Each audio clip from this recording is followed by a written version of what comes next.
Oh.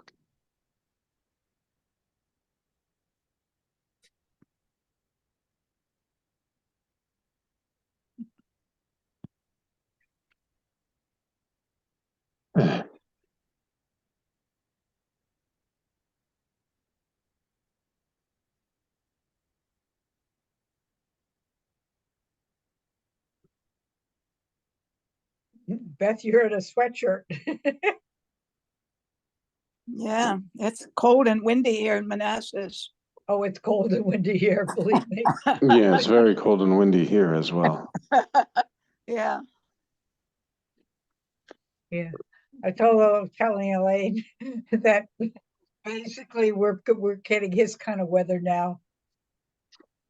Yes. Yeah. Yeah. Except we're not used to it. No.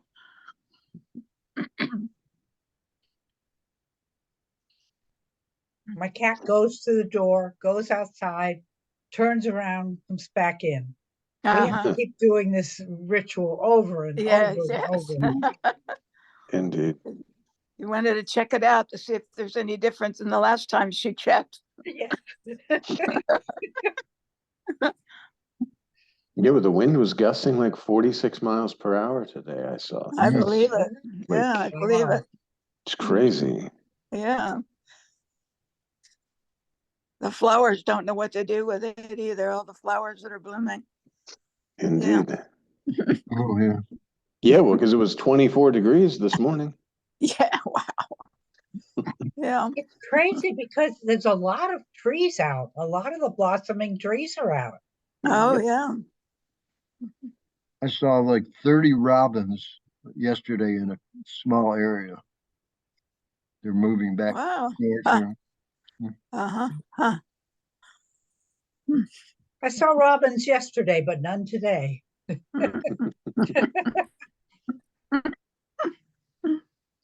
Yeah, they'll be in their hoodies and puffer coats. Yeah, that's what it is. Yeah. I don't know where they go, but you don't see birds on a day like today. You don't see any birds of any kind. No. Well, I imagine it'd be really difficult to try and fly in 46-degree wind. Like, yeah, that's right. You're going to be like, yes. Yeah. You want to go this way? And wherever they nest. Yeah, right.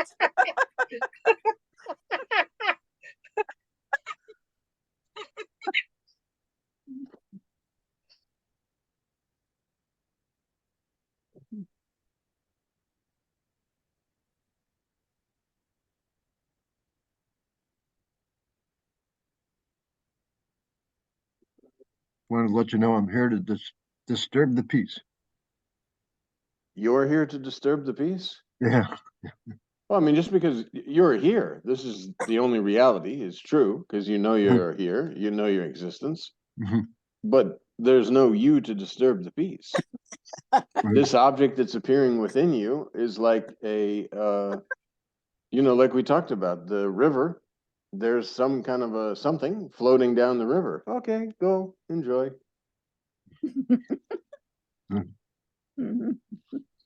And plus, once you know yourself in a real sense, it's not possible to disturb the peace. Because you know that whatever is happening, it's just surface stuff. So, okay, whatever, it's happening. It seems to be happening, and that's fine. Just like the concept of free will. It's like, okay, it seems to be free will, but all of that's occurring within the bubble of illusion. So how much free will really is there? Because you're not a doer. There is no deed. Again, we go back to a dream. You could say, oh, I have free will in my dream. I was able to do this and do that and do this. But when you wake up, what did you do? So was there really free will? There's not, because only within the dream, only within the bubble of illusion, can the appearance of free will occur. Otherwise, how? You're unmoving all the time, everything. Same goes for determinism too, I guess. Determinism? What? Making something happen is what you're speaking about? Well, I'm just saying it's the same. It's just a concept, just like free will. Either way. Everything you know is a concept because it came within the bubble of illusion. Yeah. Prior to illusion, you knew nothing. There was nothing to know, just you. Within the illusion, you got to know a lot of things, including your own existence. So descriptions can apply to the illusion. Only they can apply to the illusion. There's no description for the true reality. Even the label reality is kind of goofy, because if it's reality, then what is there other? There's nothing. So just to say reality, we say that because we're in the illusion and we need to speak about this reality, so we give it a label, reality. But everything is just concept and label. Just like Maharaj, I love how he says, like, okay, if somebody told you that this is a tongue as a kid, you would say, oh, see my tongue. Because you're just labeling things. You have no, what is finger, a tongue? What is this? Somebody said, this is this. And all of that came along with the body. And prior to body, you knew nothing. There was nothing to know. And no one who needed to know. Only within the illusion can you know something. And only can you know illusory things. It's not even the sense of existence. Your own existence is illusory because it came within the illusion itself. So I was thinking about that. It's all judge. It's kind of like everything's a judgment call.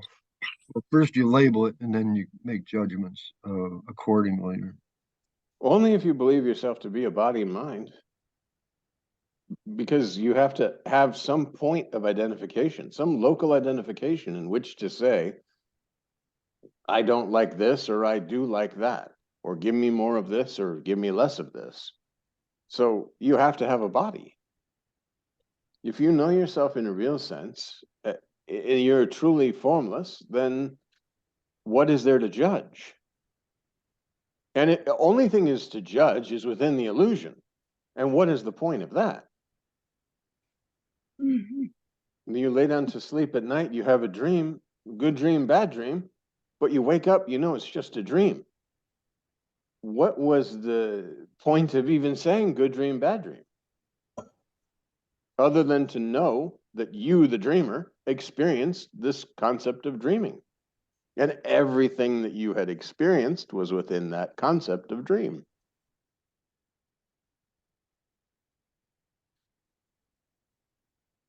Maharaj says it best: no experience, no experiencer, no witness, no witnesser. Nothing is there. From a perspective of a body mind, nothing seems very scary and like, oh, nothing. That's terrible. Nothing. That means this something that isn't, I'm going to miss it. I'm going to miss the things that are not. Everything that's not actually happening within the bubble of illusion, all the relations that I've made within the bubble of illusion, I'm going to miss them terribly when they're gone. And I might do that in a dream.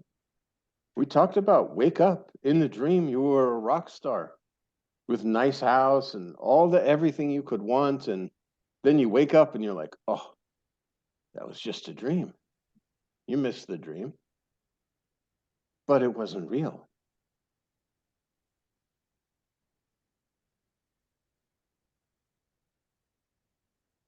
So just like anything else, if you're sad about loss or that you have to leave this world, well, again, then you believe yourself to be a body. Because how are you going to leave this world? That doesn't even make sense. Unless you're a local identification. You say, oh, John's leaving the world. But, okay, and one of the actors is no longer acting. But you're not leaving. You're not going anywhere. You are that. Believing yourself to be separate and individualistic and saying, oh my God, if I leave the world. You can't leave the world. The world is within you. You are not within it. So how can you leave it?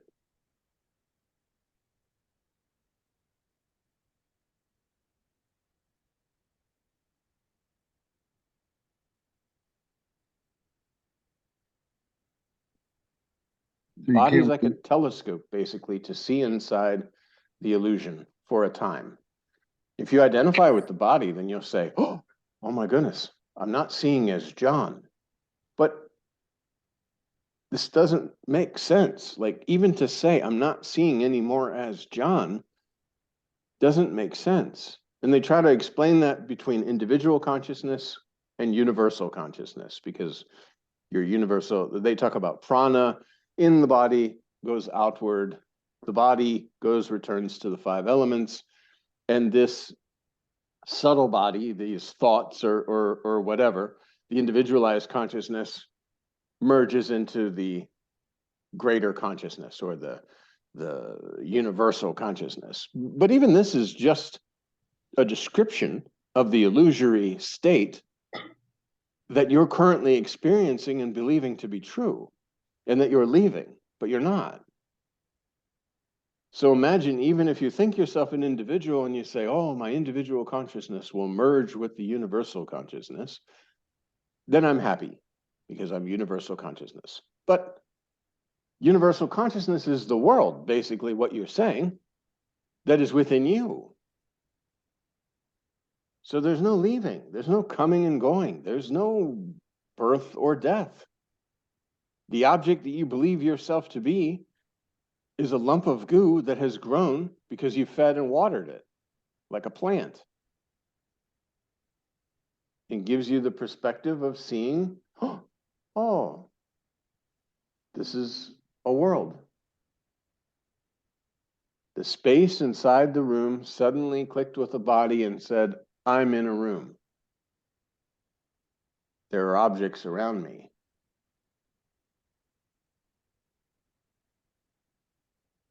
What happens to the space when the body is no longer available? Well, nothing, because nothing has happened to the space right now. Just a little trick. Well, I exist as something, and I see other somethings. But it's not true. And you can prove this for yourself. Like, don't take anybody's word for it. Discover this.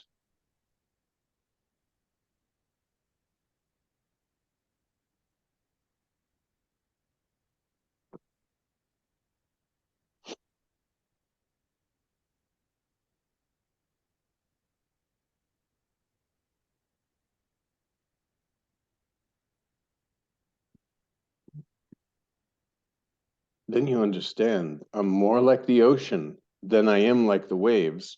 And in reality, there's nothing that is a wave.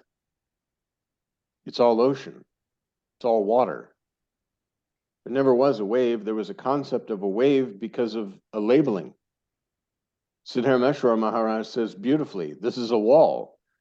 But in reality, now in their area, they have the cement and the water and the crushed rocks and the sand, but we label it a wall. We don't say, oh, I want to paint my crushed rocks and sand and water. We take all these elements and we put them together and say wall, just like this body. We take all the water and the fire and the earth and all these elements in and say, this is a body. But it's not. It's air and heat and moisture and earth.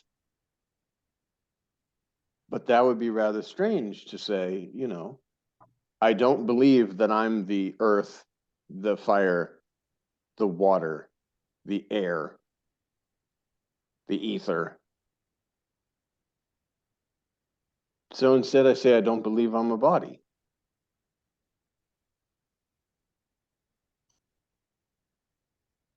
Body is a label for a lump of goo that is then labeled with another label. John is the label for the lump of goo that happens to be configured in this way. Compounding. Yeah. So, then I'm John.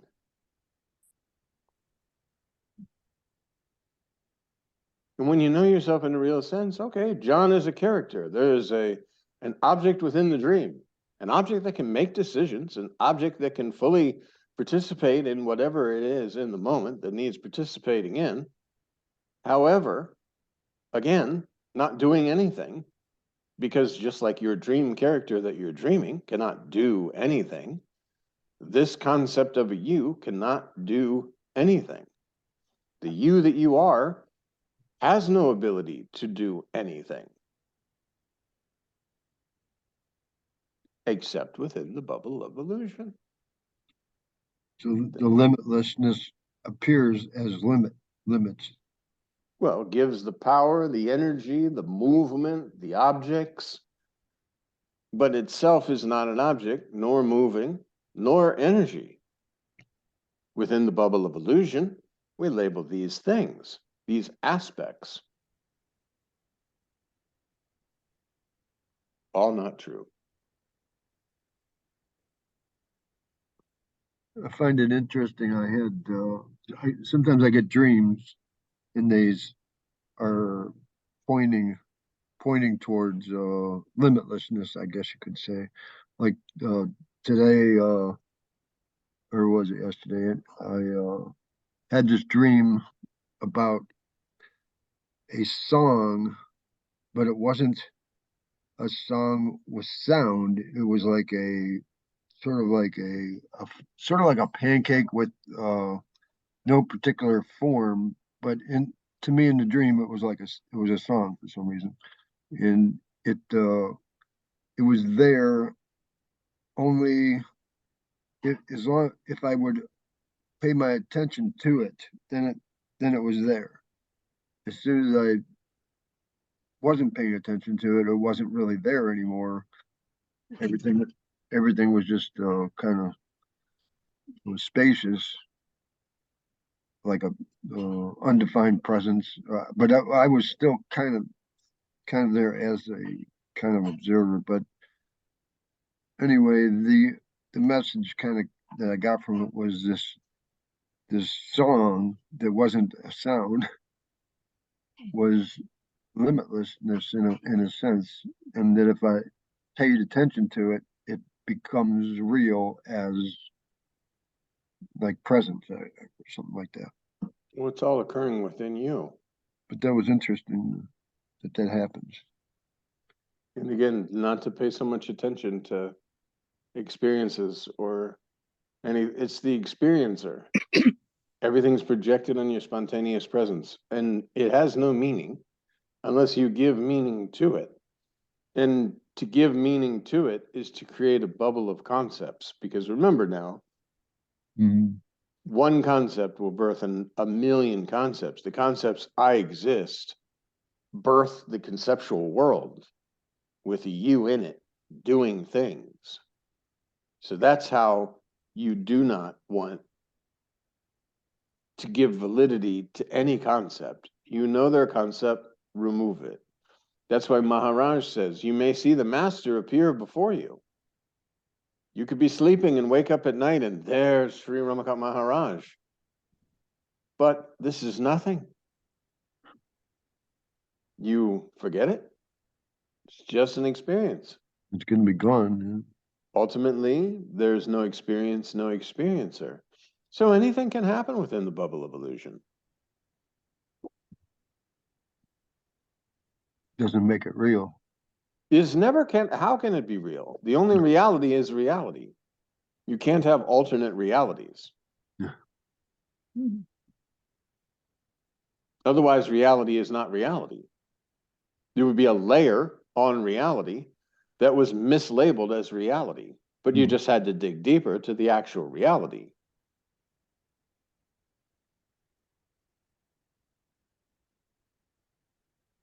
That's why you go deep and deep inside your selfless self until nothing is there. Presence itself becomes an illusory layer, and you remain with yourself. And that's it.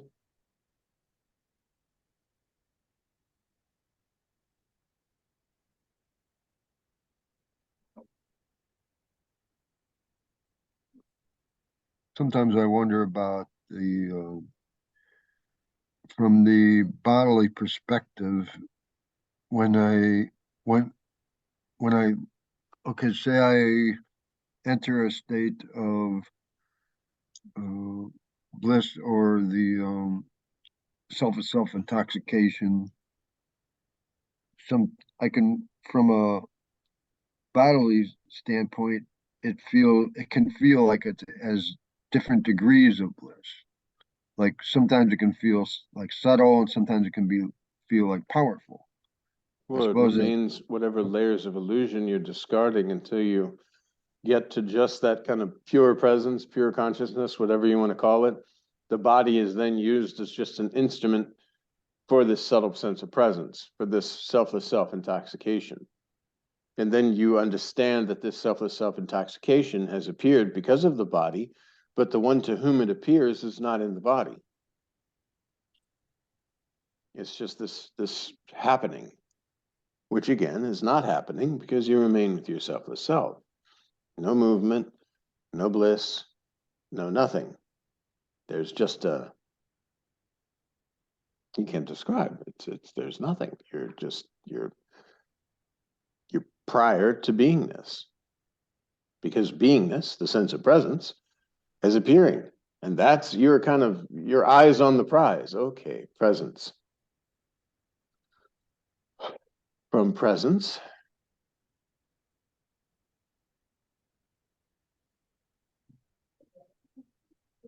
nothing's there. Presence is the first layer of illusion, and now it's seen. Oh, presence is the very subtle layer, and on this presence, the entire world has appeared.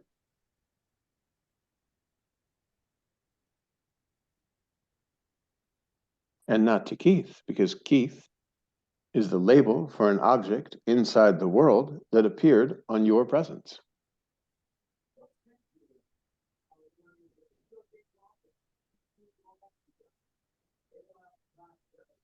And then if I look at the afterwards, if I look at, or actually during the state of bliss or selfless self-intoxication, I can tell from a mental standpoint that it's selfless and timeless, but it's not. But then I was thinking that what it's still aware. There's still awareness connected to that state of bliss. So it's not awareless, but it does seem selfless and timeless. I thought that was it's splitting hairs, I guess, somehow with the mind. But. Well, again, if you are still believing yourself as something separate, you can say, okay, first off, you start, the sense of presence is this power greater than me. It's the master. I worship the sense of presence. Then I start to understand and I say, okay, I'm identifying more with presence than I am with the illusion. I am more like presence, more like space or sky, than I am any of the objects within that space or sky, within that presence. And now, okay, I identify as the sense of presence. I'm formless presence. I can sense that formless presence in the body. I go about my job and my activities. I'm no longer disturbed by the world because I know I'm formless and all of this is occurring within my own self. And after some time in meditation, after some time of, as Nisargadatta Maharaj says, remaining with the I am in all your waking moments, the sense of presence, sense of existence, I am, there's a knower of the I am. There's the knowing. And when we say knowing, it's not an act of knowing. There is presence that is known. And you remain with your selfless self. At first, it can seem like you said, you pay attention to the sky or the element or the nature of it being sort of like a sky, and then it kind of like takes over, and then you no longer have to initiate any kind of concept, and it's just there. Correct. Then you can identify with this sense of presence as your own self. And this is good because now you're not bothering, you're prior to body, you're prior to mind, all of that, because that came with presence. That appeared, that is a layer of illusion that appeared on your presence. So you remain with her presence. You don't initiate the body either. It's just you don't have to, nothing. Thoughts come and go, whatever, they're not there, who cares? And eventually no thought. So the more you remain with yourself as self, And you know, okay, I'm just this subtle sense of presence, this very peaceful, this blissful, whatever you want to call it. And now there's something.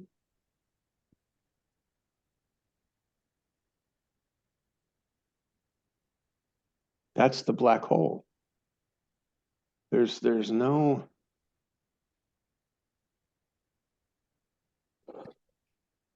nothing. Presence is the illusory layer that's the only sort of vestige of illusion left. And now that doesn't disturb you because you know yourself in a real sense.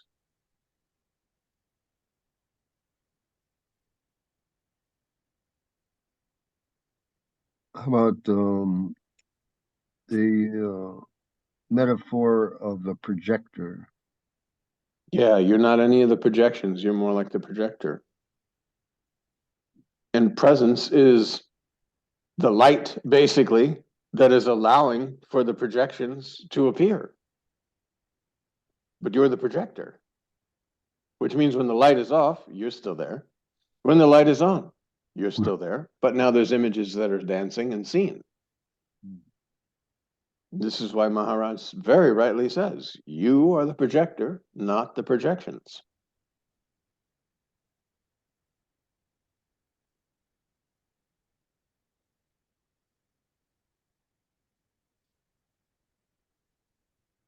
Well, I think they talk about the screen. And then we said before, it's not like screen, like we think I'm going to go into a movie theater and see a screen. No, the screen is presence on which these images are being projected. That's the screen. And you're out of that. Presence, all of this is appearing, but presence appeared to you. It was the first, the first projection. And you're not in it. Again, the projector. Think about a projector in a movie theater. There's the projector. Yeah. You turn it on, light. What does it do? The light comes out so that you can see the images on the screen. And within the images on the screen, there's a story. There's a lot of activity going on. There's a lot of everything going on. And yet, it's coming from the light, from the projection, being able to see it, the presence, allowing for the opportunity to have objects, have movement, have colors, and all the sound, and then all these other sort of things. But the projection can turn, the projector itself can turn off. Projections go away instantaneously, but projector is still there. It's not affected by being turned on or off. It's not affected by the light. It's not affected by the projections. Nothing. It's like the projections, if you're going to talk about selves, if there is ourselves, the selves would be the projections, but it's not selves. They're just dancing lights. I'm using as an example, because that's what we do with our minds, make selves out of ourselves and things that we think they exist in their own right or something. But we're all on the screen. Yeah. But we're just appearances and stories that are occurring on the screen. The projector can't be one of the projections. Of course not. No. And the projector doesn't care if it's showing a scary movie, or if it's showing sci-fi movie, or if it's showing murder mystery. It has no involvement in what is going on. And the light, the presence that the projector is projecting also is not involved in the story. You can have in one theater comedy, another theater drama, another theater very action. Is not affecting. I was just thinking of a horror movie or sci-fi. What if one of the characters started to recognize that the projector was there? I guess it can't really happen, but and then you could write a movie because again, it's all imagination. Anything can occur within the projections. You could certainly have a movie where the actors on the screen start talking to the audience, even though they're not actually talking, but believing that, oh, there's an audience there. Oh, look at all the people. As a matter of fact, Tom Cruise in his Top Gun movie thanked everyone for coming out. He said, oh, we're so happy that everyone came out and we made this movie and we hope you all really enjoy it. But he's not actually talking to anybody. And anything can happen because it's just illusion. That's why you have to stop being so, like, even if aliens were coming down, you'd say, oh, aliens. But again, it's just in the projection. There's nothing actually happening. Nothing can happen outside of the bubble of illusion. Nothing. All activity, all knowing, all living, everything is within the bubble of illusion. Just like the dream state, you can have people being born, you can have happy times, sad times, water, heat, whatever. But you wake up and you know it wasn't true, but it looked really true at the time. At the time you're dreaming, it really appears that all this is real. Because you can feel it. Of course, in your dream, you could knock on a table and be like, oh, it's got to be real. And then you wake up in the morning and you're like, wow, that was just a dream. This is the same. Because there's no difference between waking and dreaming other than the concept of I'm awake or I'm asleep. And this there's no sleeping, no dreaming, no waking, no nothing. Nothing. Body is here so the long dream can be seen.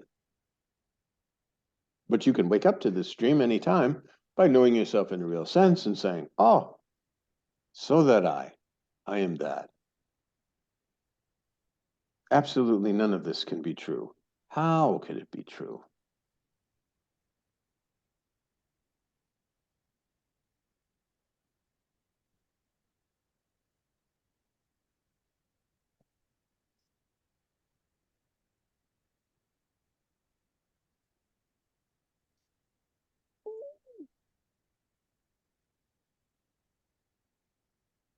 Do your job, do your duties, take care of all your responsibilities. As Maharaj says, be normal, be humble, be always with you. Be normal, be simple, be humble, be always with you.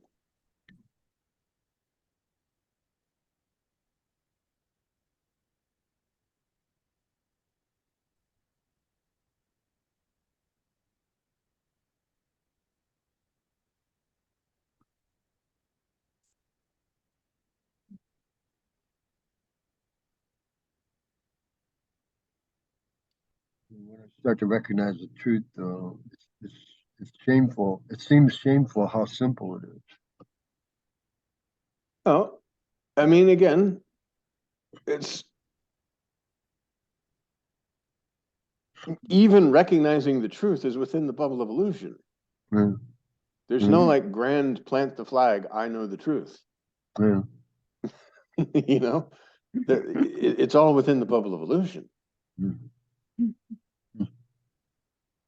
The concept of going to Maharaj, the concept of getting the mantra, the concept of enlightenment, all these are just within the bubble of illusion. When you know yourself in a real sense, it's just, okay. Oh. There's no one to awaken. Exactly. Because nothing's happening. Nothing's happening. And nothing could possibly ever happen. You could dream about climbing up to the mountain and seeing a guru, and the guru is saying, you know what, you're enlightened. You're absolutely, you know yourself and all this kind of stuff. And then you wake up in the morning. What good was it? What was the value? When you know yourself in a real sense, what is the value of this? Like, oh, I'm enlightened, or oh, I'm so spiritual. No, just do your job, do your duties, be normal, be simple, be humble, be always with you. Scenes will appear and disappear and appear and disappear and appear and disappear. until they don't. So I mean by shamefully simple or something.